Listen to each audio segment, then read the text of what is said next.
Hi, it's Kimberly Tyson here. And this is the first of my weekly podcasts that I'm going to start doing. I did some podcasts a few years ago, just a couple here and there. They weren't very good. Topics were probably good, but overall, probably not.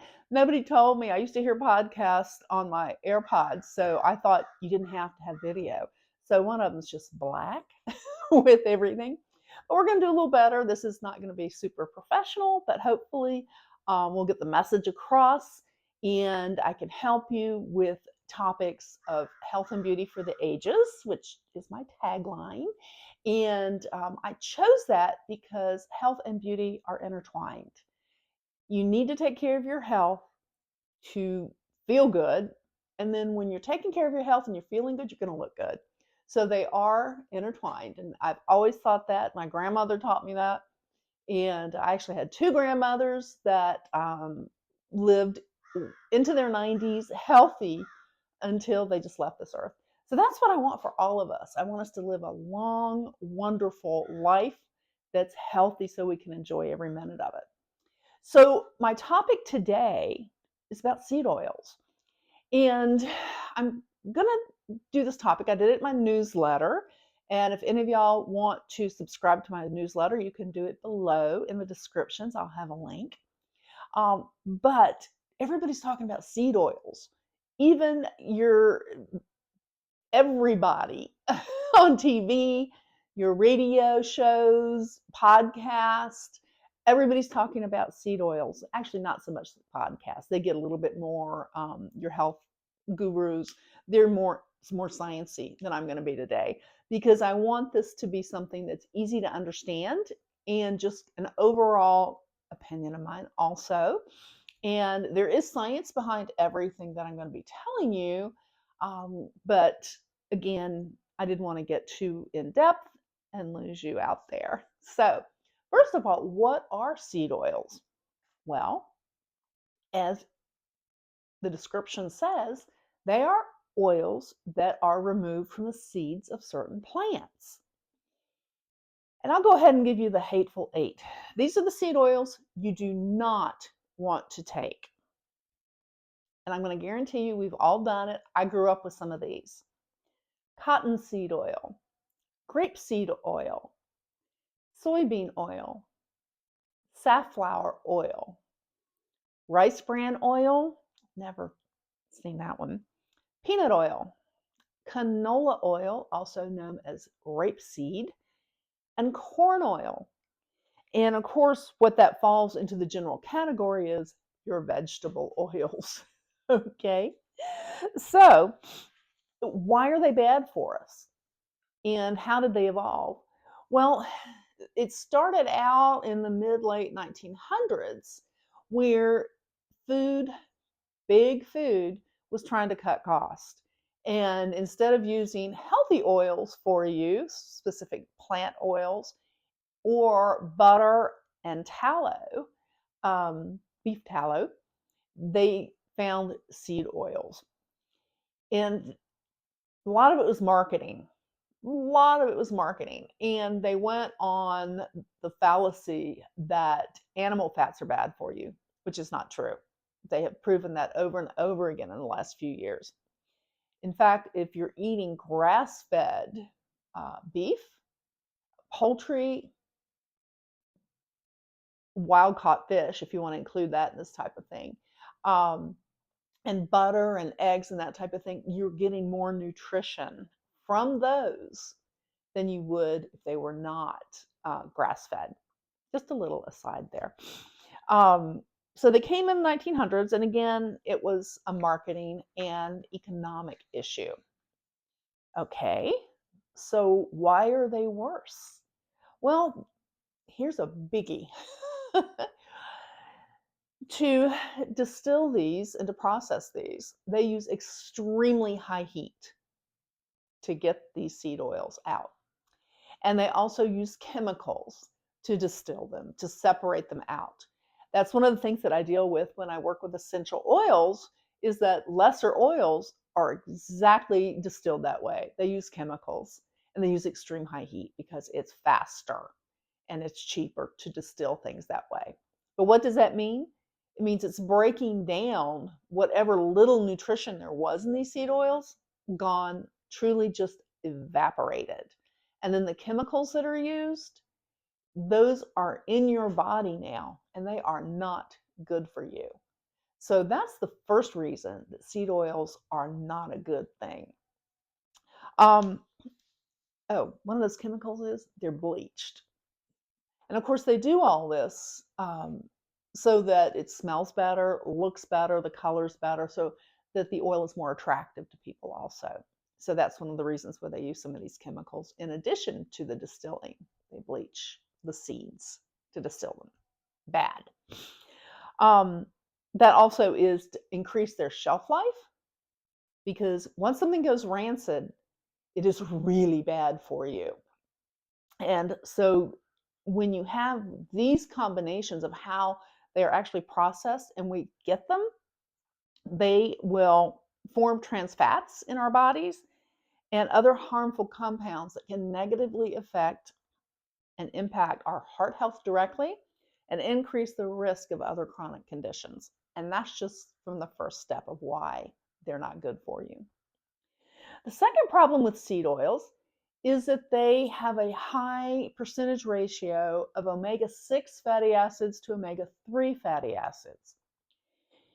In the perfect world, we should be getting a daily, we need these oils, first of all, so you know that. They're good for us, even the omega-6s, but they need to be in balance with the omega-3s. So truly a good balance, either 2-to-1 omega-6s to omega-3s or just 1-to-1 omega-6s to omega-3s. And these oils are primarily omega-6s.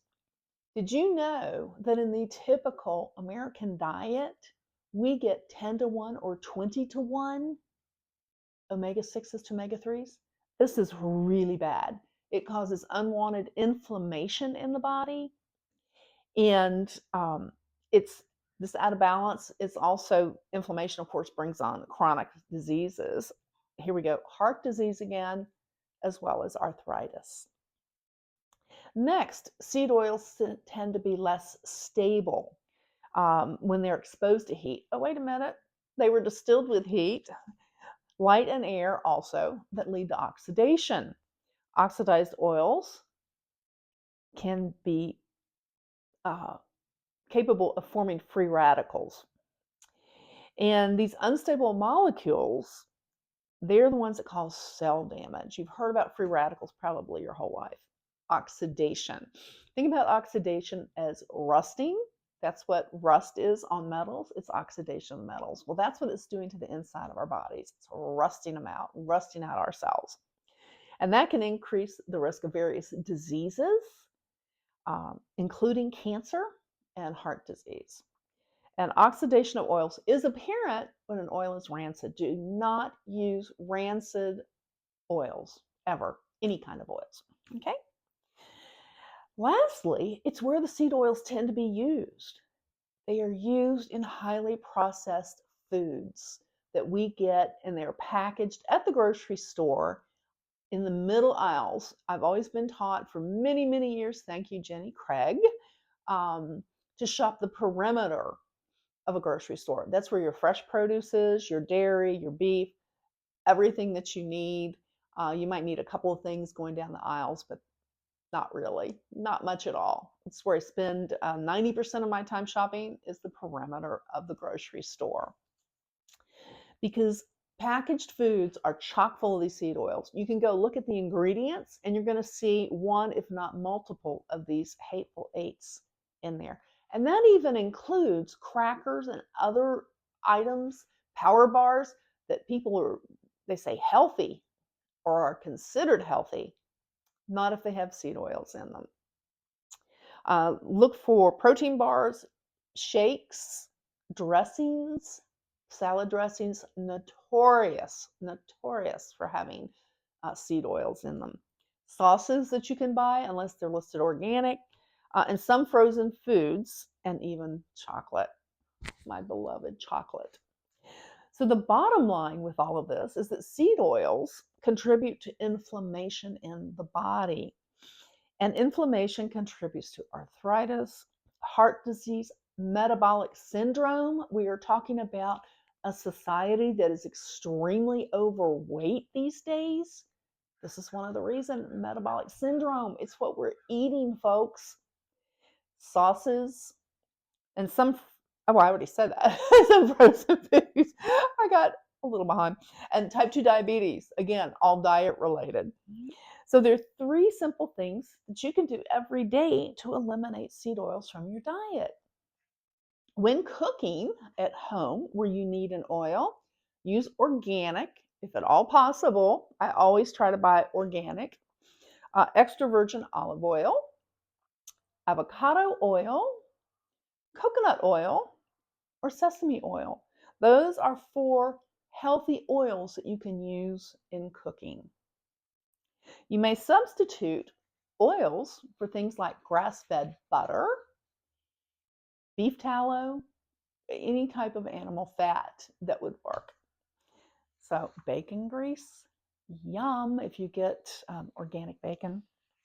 So always get organic whenever possible, because that's the best way that you know you're not getting something that you don't want in your body.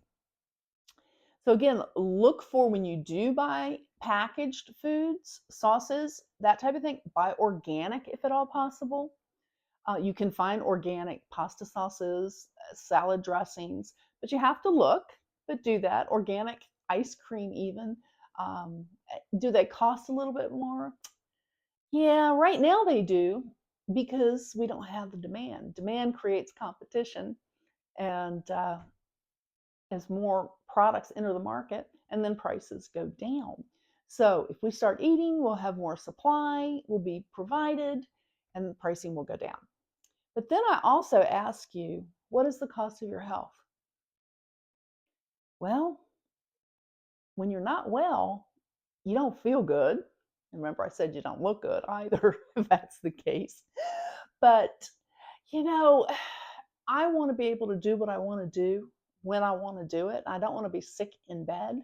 I don't want to have chronic conditions where I am told I have to take prescription medications, which this is my opinion. I'm not a doctor, but prescription medicines would be like the ultimate, absolutely last thing I would do personally, because they want to treat you with another prescription for the side effects of that prescription. So I would much rather try to find natural solutions. I lost my train of thought here, but that's okay. So you can look for those things. Oh, because taking care of your health now means you're going to save a lot of money in the long run when you stay healthy. None of those doctor's bills, none of those surgeries, all that good stuff. So you want to eliminate this. And again, keep looking for this hateful eight in anything processed that you're buying store-bought. This is one that we don't eat out that much anymore. When we do, it's not good, because we have a group that goes to Mexican on Tuesday nights for Taco Tuesday. But cook at home as much as you can and avoid dining out, and particularly eating fast food. That's what's really the catch. Fast food can do you in. So those are just some simple tips. And you might say, but I don't take in that much. And if it's an ingredient in something, you've got to remember that your body does an amazing job of taking care of itself and cleaning itself. But we want to give every advantage to our bodies that we can. And a lot of this is cumulative. If you get a little bit here and a little bit there and a little bit there and a little bit here, it's going to start accumulating in your body. And your body's going to get overworked or overstressed. And that's when you start seeing inflammation and disease set in.